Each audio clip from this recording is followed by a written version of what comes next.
மூலம் நட்சத்திரத்தை சார்ந்தவர்களுக்கு, தனுசு ராசியை சேர்ந்தவர்களுக்கு இந்த ஜனவரி மாதம் உங்கள் மனதிடம் அதிகரிக்கும், வேலை பளு அதிகரிக்கும், வாய்ப்புகள் வந்து குவியும்.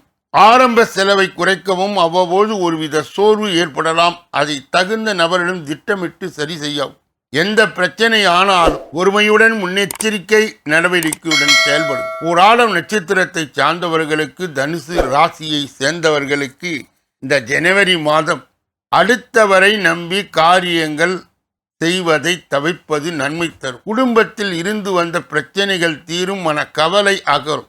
யாருடைய அதிகாரத்துக்கும் கட்டுப்படாமல் தனித்தன்மையுடன் விளங்குவீர்கள். தடைப்பட்ட பணம் வந்து சேரும், பயணங்கள் உண்டாகும். உத்திராடம் 1ஆம் பாதத்தை உடையவர்கள், தனுசு ராசியை சார்ந்தவர்களுக்கு சேர்ந்தவர்களுக்கு இந்த மாதம் வழக்கு சம்பந்தப்பட்ட விஷயங்களில் நன்மை ஏற்படும். உங்களது செயல்கள் மற்றவர்களை கவரும் விதத்தில் இருக்கும். ஆனால் மனதில் ஏதாவது கவலைகள் இருந்து கொண்டே இருக்கும். மற்றவர்கள் மூலம் உதவிகளை கிடைக்க பெறுவீர்கள். தனுசு ராசியை சார்ந்தவர்களுக்கு சேர்ந்தவர்களுக்கு இந்த ஜனவரி மாதத்திலே கடைபிடிக்கக்கூடிய பரிகார தெய்வீக முயற்சிகள் என்னென்ன? சித்தர்களை வணங்கி வர போட்டிகள் குறையும், மனம் தெளிவடையும், எதிர்பார்ப்பு நிறைவேறும். அதிர்ஷ்ட கிழமைகள் வியாழன், புதன், வெள்ளி. சந்திராஷ்டம தினங்கள் 5, 6.